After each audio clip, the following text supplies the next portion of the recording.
bienvenidos a la Daily Hustle. Soy Enrique Byrnes y presidente de esa mejor cerveza. No abate por No Filter Network. Miguelito San Dieguito, not with us today. Will the Thrill, not with us today, but he will be with us tomorrow. Regardless, we come on here each and every single morning whenever we come on here, and we celebrate our boys properly. Yes, yes, yes, yes, yes, yes, yes. Woo! Remember this, folks, when we are juiceful, we are useful, and when we are juiceless, we're fucking useless. It's as simple as that. A very pleasant good morning to you on Monday, July the 1st, 2024. I just listened to the last episode of the Daily Hustle on Apple, and I wanted to hear the sound quality because basically the sound right now is coming off of the Mevo camera. Now, I have the headset, I got this great mic over here, but the problem is right now the connection in the computer is not working. So I apologize if you're listening on those platforms and the sound is not the usual same high quality that I always have. But in checking the sound, I found out that I think it was 4 or 5 days ago I did the last one. And it was, hey, today is June, whatever, 2022. So I'm glad I got the year right this time. But today's quote actually came from downstairs when I dug into my quote book. And it was from Vince Lombardi. And he said, "No man I've ever met is worth the salt." I love that phrase too. Is worth the salt who doesn't enjoy and appreciate the discipline and the grind. And Vince was spot fucking on, because if you think about life just in general, there's rewards, obviously, that we chase, but the process is the real reward. And I think about all the Western States runners this past weekend, and I haven't even checked in on the race, but hopefully all went well. I know the temperatures were not as bad as they could have been. I know it's about to warm up here at the end of this week where it's going to get even hotter. But I think back to when I got to experience that amazing race and go through it. The one thing that was very well said by me, and I love as I sit here and celebrate myself, is that the process was the reward. And when you go do something like that, it's very similar to living a lifetime in a day, and you go through these ups and downs. But at the end of it, it doesn't matter what it was, if anything I've done in significance in my life. It's like getting to the big leagues, or I would say doing the Western States 100, completing the first Ironman, completing the Tri-Cross America, doing the 24-hour world record golf challenge. It was all super cool, but the real reward in all of it was the process of going through it, and the process, not just of actually race day, but it was the preparation. It was the grind and the discipline. It was getting up at 5:30 in the morning and getting out there and getting 10 miles in before anyone else is waking up. It was going through the whole recovery process and the build up and then the taper down. Like all of it's got its thing, right? And then you get to the finish line, and the finish line's cool. It is. It's cool. But then you look back, and you're like, man, what was really fucking cool? The grind, the discipline. So anyhow, all right, we got I got 12 stories here, 12 to go over. And I don't know, I'm probably not going to hit all 12, but just things that piqued my interest through the course of the weekend that I jotted down. And I think there's no better place to start than right here. So There was a 1 in 1,000 chance, excuse me, a 1 in 100,000 chance of this happening.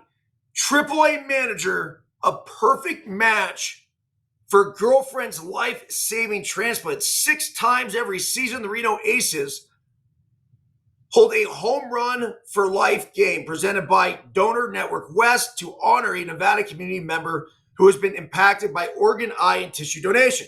On Friday night, the event took on even more meaning as the club had an opportunity to recognize one of their own. Team manager Blake Lawley rounded the bases at Greater Nevada Field with his girlfriend, Aaliyah Hartung, who was the recipient of his kidney donation earlier this year. You can't make this shit up. Quote, "I don't want to be treated different than any other home run for life," Lawley said. "I've been a part of these for a long time, and they all are so special. I've enjoyed every one of them as a spectator standing on the foul line, giving them high fives. I don't think you ever think that you're going to be the one doing it." Lawley was signed as a free agent by the Chicago Cubs May 22nd, 2006, and made his big league debut May 18th, 2012. On February 2021, he became the youngest manager in Aces history and the first to have previously played for the team. Despite all these benchmarks, Lawley prefers another special date, the one when he met Aaliyah. He wears the number 29 in remembrance of that date, and also December 29th, 2008, when she received her first kidney transplant. Hartung's kidneys never developed during infancy, which led her to first kidney failure diagnosis and at the age of 18. Her mother, Sandra Hartung, who was her first donor, she remained healthy until last year when her kidney function declined again. Both Lawley and Aaliyah's father, Vaughn Hartung, underwent testing to determine their viability as donors. On January 18th, 2024, Lawley received the call that he was a perfect match. When we found out Aaliyah needed another transplant, it was a no-brainer to go through the testing, said Lawley. We heard that it was about a 1 in a 100,000 chance that I would be a match. Even with those numbers, I just had a feeling I was going to be a match for her. It was the greatest and most rewarding thing I've ever done. This is so fucking cool. Lawley and Hartung went in for a transplant on March 5th, and both have returned to living healthy, happy lives. Hartung serves as a Donor Network West ambassador to share her story and advocate for organ, eye, and tissue donations. From the recipient standpoint, you get put in such a vulnerable position. How do you ask somebody to get tested when you're in need of an organ and you're looking for dialysis or dialysis? Hartung said, "The fact that Blake was my match, I think it's really cool for people to know that doesn't just have to be a family member. We hope this could help inspire somebody else that says, hey, my neighbor is on dialysis. Maybe I'll get tested for them." Over 100,000 people in the United States are currently waiting for a kidney transplant, and the average wait time to receive a transplant is around 3 to 6 years, according to the National Kidney Foundation. Donor Network West connects organ and tissue donors to people in need throughout Northern California and Northern Nevada, ensuring that as many people as possible receive life-saving transplants. Quote, "If you have a chance to help someone do it," Lawley said, "you can live a really healthy life afterwards with little to zero complications. You can help save somebody's life by getting them off the donor list. It's a special thing." You're not kidding. I remember when Saulo Morris, who was a good buddy of mine, who I met when I was playing for the Arizona Diamondbacks, he needed a transplant, and I went in and got tested, and we had this whole day that was, I believe, it was at a school or at a high school, and brought out hundreds, if not thousands, of people to see if there would be a potential match for Saulo, and eventually they did find a match for him, but it was at that point it was too late. So Saulo, double sky point, bro. Your life, your legacy continues to live on. I'm actually looking right here as I look right about there. There's a whole frame cool thing of the quote Eric Byrnes Field in loving memory of Saul Morris. So I had a field that I donated some money to get built in Phoenix, and it was with the Diamondbacks. It's like I donated a certain amount of money, they donated the other half. We built a field, and it was supposed to be called Eric Byrnes Field. And I said, "Fuck that! I'm not interested in having a field named after me." This is right after Cello passed, and I dedicated the field to him. And Vaughn, his buddy, by the way, Vaughn Davis. So if anyone remembers this story from There's a Night, he was the one that originally reached out to me, and that I had him on the Eric Byrnes show back in the day. But Vaughn is now this like big time reporter he was with the Washington Post. He was on the political beat. I remember him following around Trump for a long time. So I got to check back in with Vaughn to see what he is up to. But nonetheless, if you have an opportunity to be a donor, please go do it. Get checked, everything. Just a really cool story. Another interesting story, because we're just feel good shit here on No Filter Network, of course, is at the U.S. gymnastics trials. They now have a dog, a therapy dog for all the girls. This is fucking brilliant. One of the biggest draws at this year's Olympic trials is Beacon, the first therapy dog to work at the USA Gymnastics, and its schedule is jam-packed. Yeah, why wouldn't it be? And you think about this high-stress environment, we got to get dogs in the dugout. Seriously. Could you imagine that? I mean, we've had the bat dogs before, but if there is a place for a therapy dog to be, it certainly would be in our dugout. And then it's a therapy dog. So it's not like the umpires can say, shit, bring the dog out. What do you mean? It's a therapy dog, right? Service dog. That's happening. I'm bringing Theodore, our bulldog in Mississippi, with me. All right, it says it's just past 10 a.m. Friday night. The Target Center packed to near capacity. An hour ago, falls quiet as one of the USA Gymnastics' busiest volunteers makes his way towards an exit. Beacon, a 4-year-old golden retriever, is the organization's first therapy dog, and it's only part-time 4-legged staff member. He wears a credential, travels to important meets such as the Olympic trials, and holds the title as USAG's goodest boy. It says tonight, Beacon has wiped. He had spent a long day comforting athletes and coaches. Yeah, this isn't just for the athletes, it's for the coaches too. Calming members of the women's national team before their first night of competition at the Olympic trials, and providing them a belly rub and gentle face licks after a heart-wrenching meet that saw injuries to 2 of the country's top prospects. This is so good. It really is. Life's better with dogs. I mean, we know this. Why is it taking so long? And for everybody bitching about the service dogs, fuck off. Dogs are good, so long as it's a well-trained dog.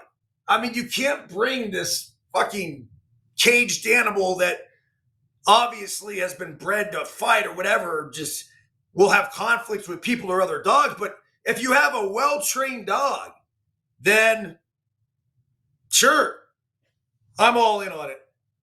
I certainly could not bring all of my dogs because they're not all well-trained. I have confidence in Theodore. I have confidence in Yankee, although she'll go after Eleanor.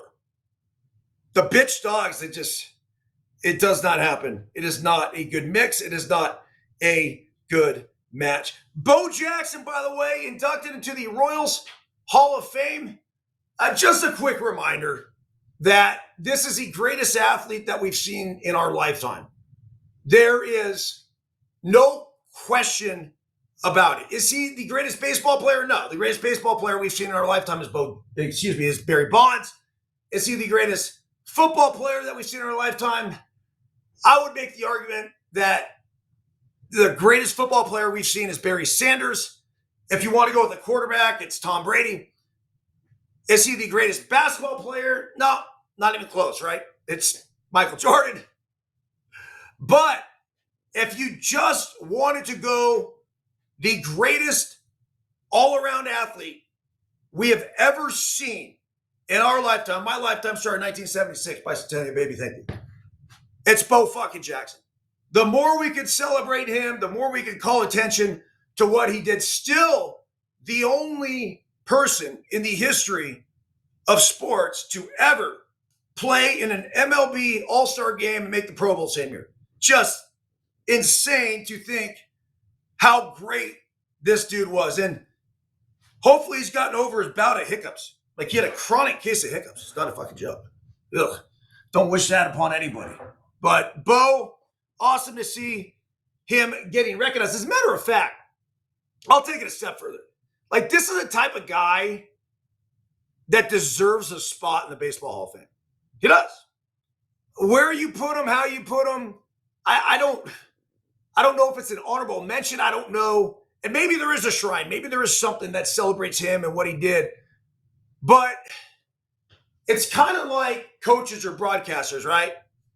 Where they find their way in some sort of special category. He deserves to be in. He does. He was that great of an athlete. He electrified us. And really all it is, it's a museum. And if we can take a minute to celebrate somebody like that, why not do it? Okay, baseball. Mid-season awards. We are right about at the halfway point. Let's get exactly to where we are. Okay, it says it's been a first half where two teams getting their last right suddenly kicked the priest out of the room and are running down the halls ready to party into October. Yes, we're talking about you, the New York Mets and St. Louis Cardinals. It's been a first half where the teams that absolutely stunk a year ago suddenly have been serious playoff contenders. Take a bow. Kansas City Royals and Cleveland Guardians. It's been a first half where Shohei Ohtani is letting us know that he's the greatest player in history with one healthy elbow. With one healthy elbow. That's it. Aaron Judge could be our modern day Babe Ruth. Aggressive statement. Because when Babe Ruth was doing this shit, everyone else in the league was doing a fucking fifth of it. So, that's not it. He's good. He's great. He's fantastic. He's so fun to watch. I am the lead member of the Aaron Judge fan club. Is he Babe Ruth? He's not even fucking close. He's just not. Look at the numbers. Not. He's not. And even if you try to compare the numbers between what Babe did and what Aaron Judge is doing, you have to look at what the rest of the league was doing at the time and what the league is doing now. Rookie Paul Skeens could be the most electrifying starter since Pedro Martinez. 1,000%. And that's tough just to say since Pedro Martinez. I mean, fuck. Really? There's a lot of other guys. Like, I love Pedro. What about Rocket? 7-time Cy Young Award winner? I mean, it's all the same generation. Paul Skeens is it, though. He is legit. He has the fewest runs allowed while striking out 70 over, they come up with all these fucking different stats. None of that matters. What matters is he's absolutely filthy. A's rookie Mason Miller is making the radar gun readings look obsolete. I'm not sure what to believe with radar gun readings these days anyway, but Mason Miller has absolutely lit it up. It's been a first half where kitty shortstops, Gunnar Henderson, Bobby Witt Jr., Mason Wynn, and C.J. Abrams have become the new generation of Derek Jeter, Alex Rodriguez, Nomar Garciaparra. Okay, we're going to have to slow down again here. Gunnar Henderson, yes. Bobby Witt Jr., yes. Mason Wynn, C.J. Abrams. Let me look at the numbers. Jeter, A-Rod, and Nomar, back in their primes, were just next fucking level. Now, Gunnar Henderson, and this is what I love about baseball. Last night, Sunday Night Baseball, 36 game on base streak for Gunnar Henderson. He goes 0 for 4 with 4 strikeouts and then gets left on deck to end the game. The question is, did he want that fifth at bat? When you're 0 for 4 with 4 strikeouts, you're typically standing there going, look, let me get back in the cage, go back to the drawing board, figure some shit out, and I'll see you tomorrow. Maybe even an off day in between that game and the next. Look, with a 36 game on base streak, of course you want it, though. 1,000%. But it's baseball. Gunnar Henderson, who's, arguably the MVP, you can make a case for him the same way you can make a case for Judge. Yet, here he was on the grandest stage, and I'm not sure if Sunday Night Baseball means shit anymore. Back in the day, it really did because not all the games were televised. But here he was with the eyeballs on him, and just a bet. It's a beautiful game, isn't it? Humbling game. It happens. Anyhow, no big deal. He's still one of my favorite players to watch. It says, now with the 4th of July holiday weekend coming up, the All-Star break 2 weeks away, the trade deadline 4 weeks away. Buckle up, grab a cold one, and take a look at the first half award winners, okay? AL's biggest surprise, the Cleveland Guardians. I picked these guys to win the World Series a year ago, and then they fell flat on their face. Future Hall of Fame manager Terry Francona retired after the season. Guardians didn't spend any money over the winter. They lost their ace Shane Bieber after 2 starts, and they have the best record in the American League. Go figure. It's incredible. It is. Give credit where credit is due to rookie manager Stephen Vogt. I don't know Stephen Vogt. I think we've crossed paths once or twice and just kind of a, hey, man, what's up? No significant long conversation with him.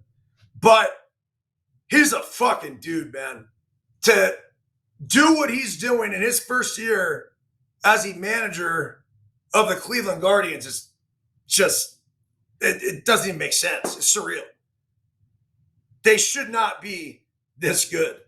The NL's biggest surprise, the Milwaukee Brewers. Once again, let me give a little nod to Pat Murphy. He's not a rookie manager, but he took over for Craig Counsell, who left for the greener pastures of Chicago. And who could blame him? But Pat Murphy's got the boys playing really well. It says, let's see, they've traded their Cy Young Award winner. They're without their number 2 starter, Brandon Woodruff. They lost veteran Wade Miley, and they've been without all-star closer Devin Williams. They've had to resort to using franchise record 14 different starters. And yes, their manager defected to the rival Chicago Cubs, and they have a 6.5 game lead over the Cardinals in the Central and a whopping 11.5 game advantage over the Cubs. It's crazy. AL's biggest disappointment. Of course, we have to go over these. The Toronto Blue Jays. Remember when they were supposed to be the class of the AL East, the envy of baseball with their fabulous young talent, and be a serious threat to return to the golden age of 1992 and 1993 when they won back-to-back World Series titles. Well, they've won the AL East once since 1993. They haven't won any postseason games since 2016 and have Vladimir Guerrero Jr. and Bo Bichette under team control for only a year and a half more. That's going to be sad. It is. If that team doesn't at least make a decent run in the playoffs this year or next. I mean, that's it.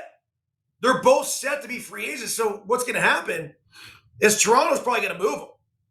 They'll move one of them to try to get something of value in return before they take off to free agency.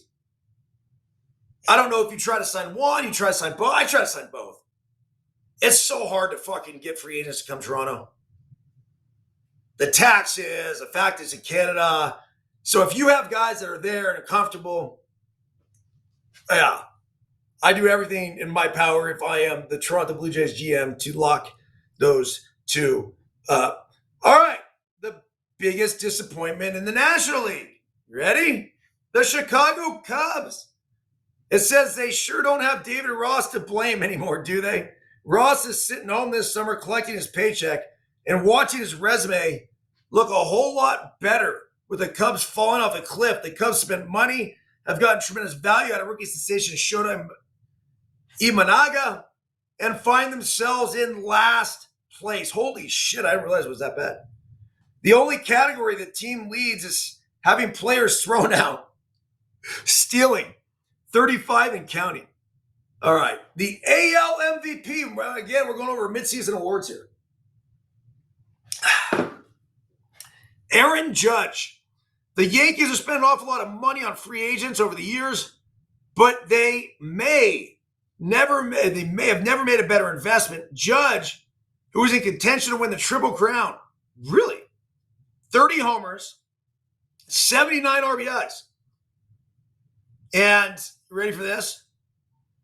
He's first in both those categories. And he's second in batting average. This is a fucking disgrace, though.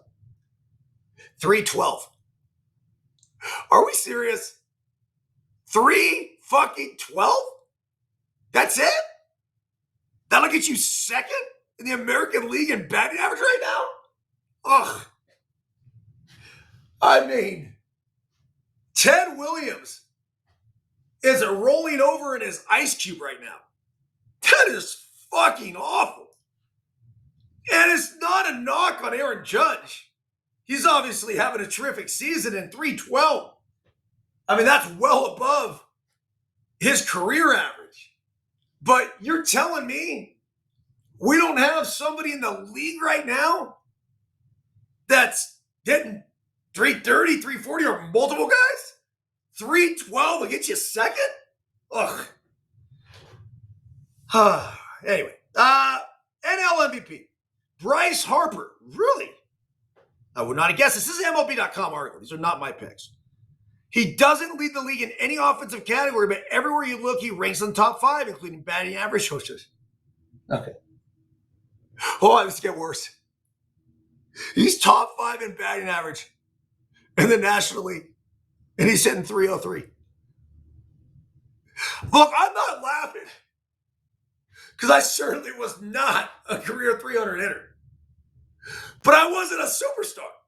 I wasn't a dude that was going to win an MVP. I mean, I got 11th one year in the MVP vote in 2007. That's because I hit 20 and ripped 50 bags. But, dude, 303 will get you top 5 in the National League in batting average. What has this fucking game come to? He's got 20 homers, 58 RBIs, an on-base percentage of .399, slugging of .582, OPS 981. Okay, that's good. Oh, and he's playing a stellar first base. Is that good enough for National League MVP? That's good. How about the AL Cy Young Award? Tariq Struble. Kingman, Arizona used to be best known as a gas stop on the way to a party in Las Vegas. I certainly have been there.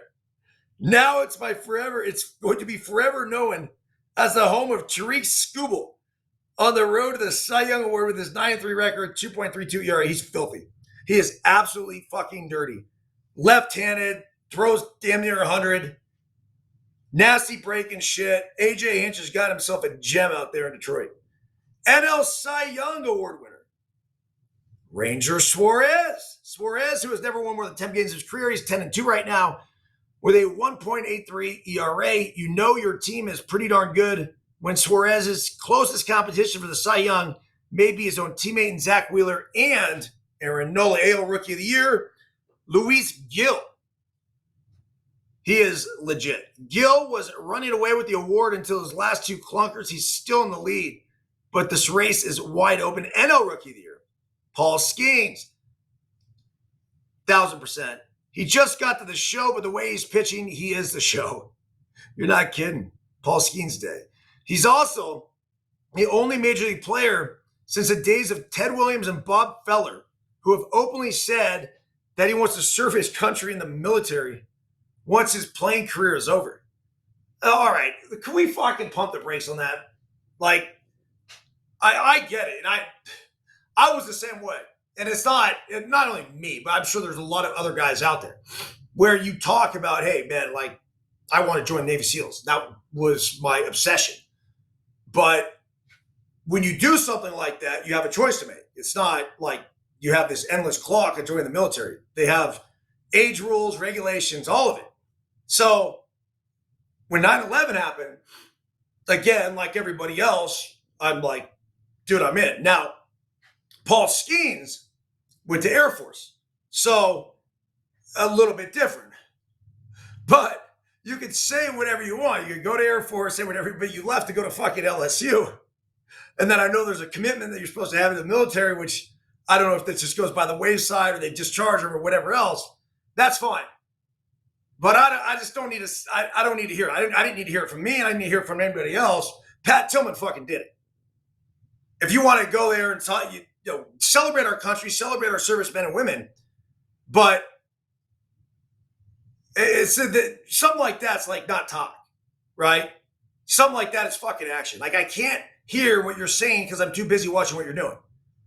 If you really want to fucking make that move, you make the fucking move. Now, obviously, no one in the right mind is going to encourage Paul Skeens to walk away from what he has going on in Pittsburgh and being the hottest thing in Major League Baseball right now to joining the military. It doesn't make a ton of sense.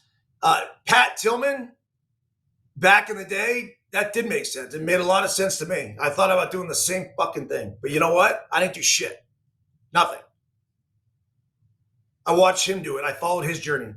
And obviously it ultimately cost him his life. But we just got to be a little more cautious. And I'm not sensitive to this stuff and words or anything else. But when it comes to saying, hey, I want to do this, I want to do that, I appreciate the intent. Let's just celebrate the people that are actually out there fucking doing it. Okay, AL Manager of the Year. I mean, we had these. I already pegged these. When we talked about the surprise team, Stephen Vogt of the Guardians and Pat Murphy of the Brewers won't be opting out award. This is funny. Blake Snell and Jordan Montgomery. Snell, the Giants, Montgomery of the Diamondbacks. They got great opt-out clauses. So it's Snell, who was receiving $32 million in salary and a signing bonus this year, has a $30 million player option for 2025. He has made only 6 starts, going 0-3 with a 9.51 ERA without pitching 5 innings in a start and a negative 1.1 WAR. Gosh damn, that's not good. Jordan Montgomery is 6-5. Dude, he's got 11 decisions already. That's a lot. With a 6.03 ERA, he has a negative 1.3 WAR, and twice has been heavily booed off the field at Chase Field. He's earning $25 million this year and has already vested a player option for $20 million in 2025 with a chance to make it $25 million if he makes 25 starts. Holy shit, that's not good. And I've been booed off the field at Chase Field. As a matter of fact, I got booed off the field after blowing out my hamstring trying to rip third base. And I was struggling at the time. I was battling the hamstring issues. I tried to come back too quickly and then blew it out. Like literally, it felt like I got fucking shot. And I got up and it was just like, as I'm walking off the field and the boos rained down. I will tell the Diamondback fans and Chasefield fans this one more time. Like, I'm okay. Like, if you want to boo Jordan Montgomery, you want to boo me, it doesn't fucking matter. You're right. You pay whatever it is to go to a game. That's cool. But I would encourage each and every one of you that if you're going to boo, make sure you're willing to give out that fucking curtain call too. It's important. They boo on the East Coast. But when shit goes right for the Yankees, for the Red Sox, they're the first ones on their fucking feet encouraging their guys. And also, once again, let's bring up the boo thing. If you think it's productive and you think it's going to help, go ahead and do it. It's pretty much been statistically proven and shown in the city of brotherly love, as they have fucking given so much love to Trey Turner as he went through his struggles last season and literally brought him back to life. Just ask yourself, if you are a true fan of that team, is that the best way to get that person to be productive? I don't think so. I just don't. It's not like you're getting booed and you're like, oh man, all it is more pressure. And look, whether pressure is self-imposed 1,000%, but pressure is a reaction to external circumstances. And getting booed in your home fucking stadium, it's awful. It hurts. And I mean, it got to the point where Dan Heron and I used to fuck around, where my name would be called in the starting lineup, and Heron would boo me in the dugout. And it was just, that was my way of getting over it, is I'd boo myself and just kind of laugh and whatever. But it's not easy. Okay, the AL's best trade, the Orioles. The O's, who decided to stay away from the free agent market, determined that no one would be better than the Milwaukee Brewers Cy Young Award winner Corbin Byrnes. They struck gold. Byrnes has been everything they hoped and more, posting every fifth day with a 2.28 ERA, 106 innings pitched, second most in baseball. He's gone at least 5 innings in all but one start, and he will be the number one starter in October, if healthy. The best non-trade. The Guardians told the world all winter that beleaguered closer Emmanuel Clase was available, wondering if his 2023 struggles, 12 blown saves, 3.22 ERA were a sign that the best was behind him. Well, no one met their asking price, and there's not a finer closer in the game of baseball right now. Clase has 25 saves for the best team in baseball. I'm just still not convinced that fucking Indians are the best team in baseball. They may have the best record. I still can't believe they have the best record. He has a .70 ERA. The best free agent signing, Jurickson Profar. He signed a 1-year, $1 million contract on the eve of spring training with $1.5 million in incentives. 4 months later, he's the best outfielder in the National League and the MVP of the Padres, hitting .316, 11 homers, 55 RBIs, and an .894 OPS. That's fucking awesome. Good for Profar. I mean, remember, he was a huge prospect, like baseball's top prospect for the Texas Rangers. I remember Jason Hart telling me about him back in the day. And then it was kind of like a career that, I don't know, it didn't do much. It was fine, but it certainly wasn't one of the best players in baseball. So to see him come into his own right now is really, really cool. Okay, the worst free agent signing. And again, this is not me. This is MLB.com's. Blake Snell. Oh, it hurts. Because I'm rooting for Snell. I am. I like Snell. I like how he's involved in the youth game and everything else. It says Farhan Zaidi, president of baseball operations for the Giants, should have listened to himself when he decided in March that his team was set and he would not be in the market for any more marquee free agents. 3 weeks later, they signed Snell to a 2-year, $62 million contract. Look, the one thing that you could, when you look at it, like saving grace here, is the fact that it's only 2 years. And I know that's a lot of fucking money, but the Giants make a lot of fucking money. 2 years, $62 million contract. Yeah, whatever. Yeah, you don't want to write $62 million. I get it. But if he can get healthy, you never know. His shit's still there. Look at every one of his starts. His strikeout stuff that's, if you want to figure out if a guy still has good shit, look at his swing and miss and strikeout stuff. He still has it. He does. It says Snell has already given up more earned runs, 25 and 6 starts with the Giants, than he did in his final 23 starts for the Padres. It's not like he did this 2 years ago. I mean, he fucking did it last year. He's a reigning Cy Young Award winner. Comeback player of the year, Marcell Ozuna. It was 13 months ago when Atlanta fans were pleading for Ozuna to be released after being 85 with 2 RBIs. He was kept around only because he was in his third year of a 4-year, $65 million contract. Well, since May 1st, 2023, no one has driven in more runs, 165, and only Shohei Ohtani and Aaron Judge have hit more than his 59 homers or produced a higher slugging percentage. His $16 million club option in 2025 now looks like a bargain. Good for Marcell Ozuna. Comeback manager of the year. Is that a fucking thing?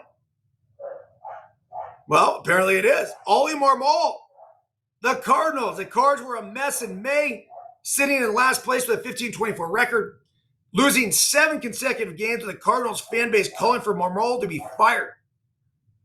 So Daniel Descalso is a bench coach for the Cardinals. I love him. St. Francis graduate, where I obviously went to school. I got a feeling if Descalso's in on this guy, I'll be in on this guy. If Marmol is going to choose Descalso, okay. I don't know Marmol. I saw the incident that happened in Oakland, and I'm not going to judge him off of that one thing because there was a lot going on. He's obviously an extremely competitive guy. He's an emotional guy. So it's been good to see the Cardinals get back into it. 27-15 record since May 12th. If the season ended today, check this out, they'd be in the playoffs. Rebuild of the year. Mike Rizzo. Yeah, give the Nationals some credit. There's no one in the business who does more magnificent job rebuilding a franchise than Rizzo. He turned a Nationals franchise that lost more than 100 games 2 consecutive years and turned into a playoff team in 2 years, reaching the postseason 5 times in 8 years, winning the 2019 World Series. He tore it down, traded Juan Soto to San Diego for 5 prospects, lost 295 games the last 3 years, and here they are knocking on the door of a playoff berth. It's impressive. Around the base paths, here's a few more tidbits. The Chicago White Sox quietly engaged in brief contract extension talks with Garrett Crochet, but with no optimism towards reaching an agreement, the White Sox intend to trade him at the July 30th trade deadline. The White Sox have 15 teams calling to express interest in Crochet, who is making $800,000 and is under team control through 2026. The X factor for the suitors is determining just how much Crochet can help them in a pen stretch. He's already pitched 94 innings. That is a lot. 21 more than his entire career total entering the season. And the White Sox and Crochet already have a firm plan in place to limit his workload. The Los Angeles Dodgers have already made an offer to the White Sox for Crochet, but it was quickly rejected. The White Sox have informed teams that they are seeking young prospects with big upside. Rival teams who have expressed interest in New York Mets first baseman Pete Alonso are convinced Alonso will definitely stay put as long as the Mets are within 5 games of walk away. Yeah, it's fucking New York. They don't unload. They add. Blue Jays, whose season is already on the brink, plan to play starter Yusei Kikuchi and Danny Jansen, reliever Yimi Garcia, DH Justin Turner, and outfielder Kevin Kiermaier on the trade block. Yet, they still want to make one last run with Vladimir Guerrero Jr. and Bubba. Just lock them up. I said that earlier. Just lock those 2 up. Let the other ones go, trade them, try to get some prospects back.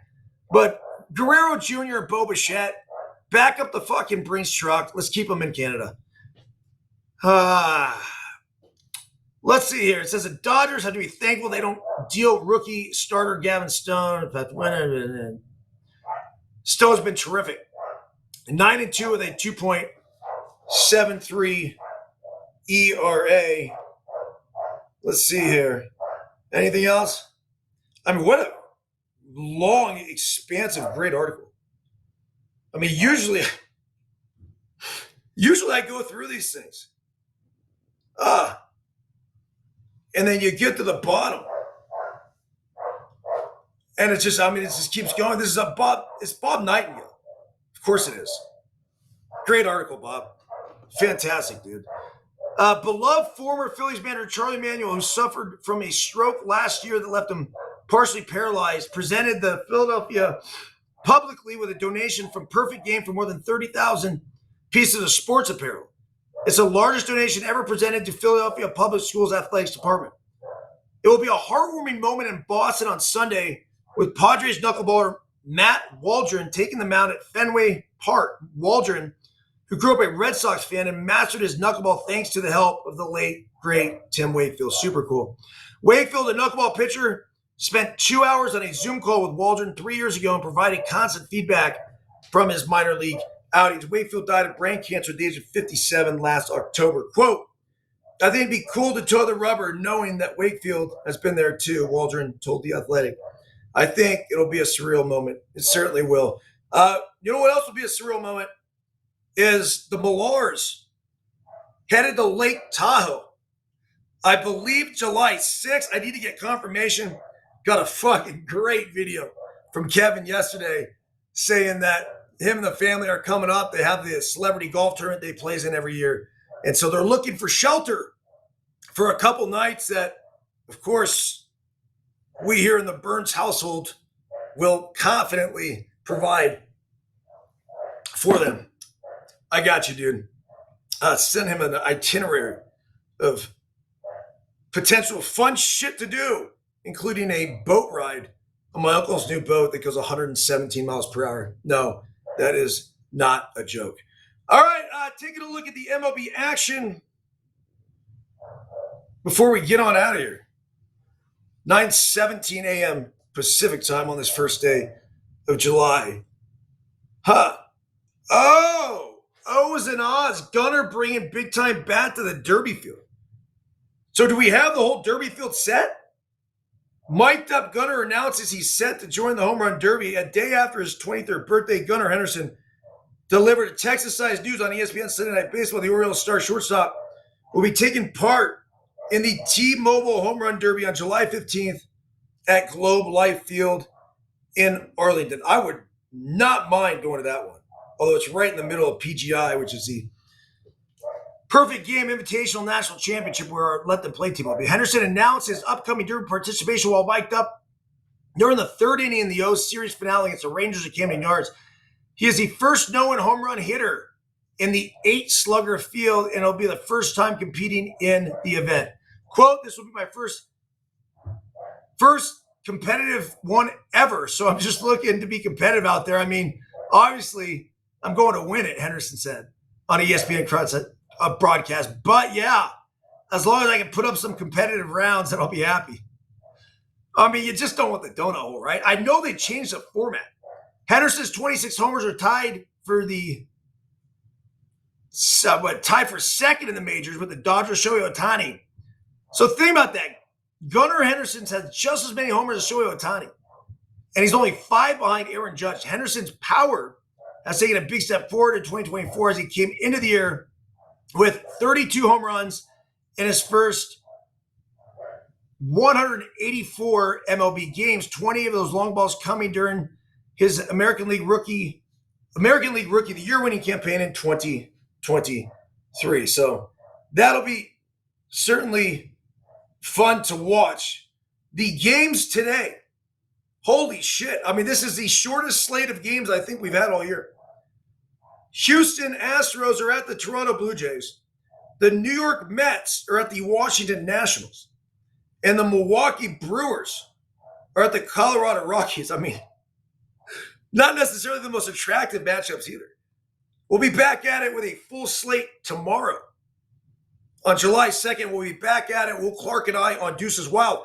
And then on Wednesday, don't miss this. I need to start promoting it, pushing out there. On No Filter Network, 1 p.m. Pacific time, we're going to do a sit-down with Connor Garnett, the number 3 pickleball player in the world. I could sit here and I could ask some fucking questions for 4 hours. But we got Connor coming on. This is going to be an opportunity if you're a pickleball player, if you're fascinated with the sport like I am, fire away. Ask him questions. I'm going to pepper him for the first 45 minutes, give you guys about 15 minutes at the back end, and it should be terrific. He is known for his tui, the greatest two-handed backhand in the sport, so it just makes him lethal because he's got the forehand, and he comes here to here, and he's driving and ending points from both sides, attacking with the tui from below the net. Just awesome dude. Had a chance. I did a singles clinic with him, a doubles clinic with him.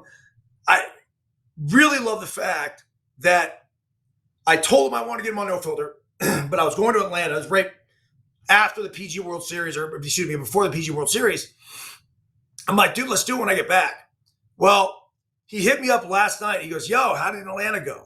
He goes, I'd love to get on No Filter. And I'm like, bro, bring it.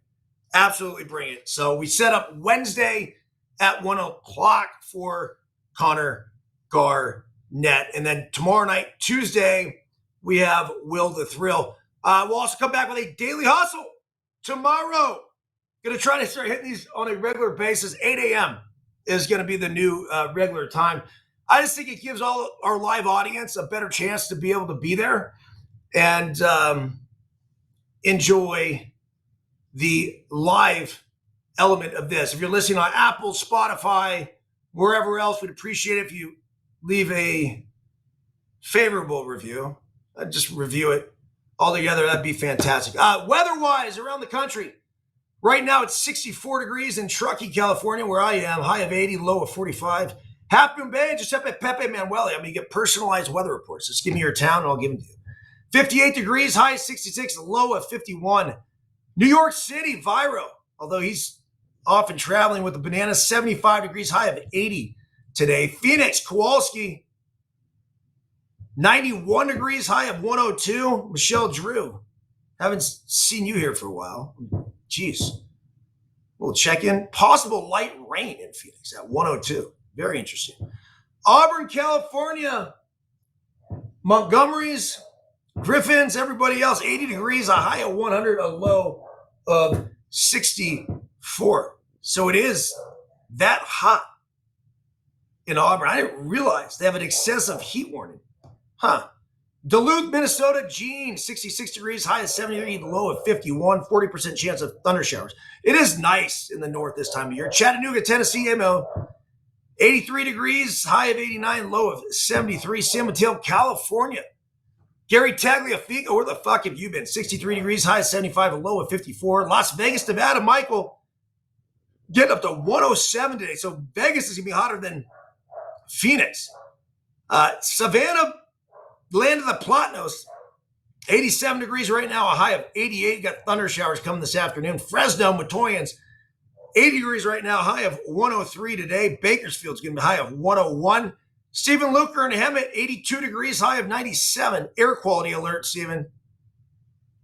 I tell you to keep your mask on, but you don't want to do that. Just, I guess, limit outside strenuous activity.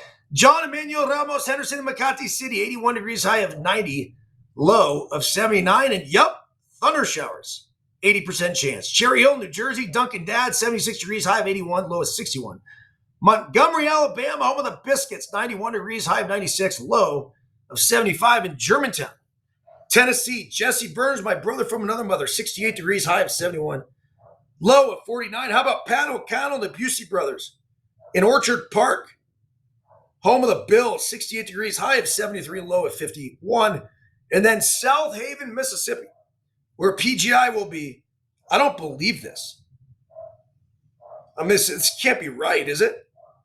It says 67 degrees, high of 72, low of 50.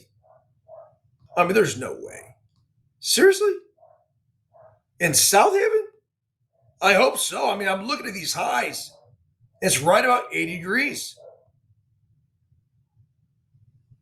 Nope. I knew it. This is South Haven. Way up there. Something was wrong. South Haven, Michigan. Yes. Yeah, there's no way that was the case. And sure enough, it wasn't. Well, regardless of Stormy Burns' personalized weather report, you get nowhere else but right here. Everyone have a fantastic day. We will be back at you tomorrow.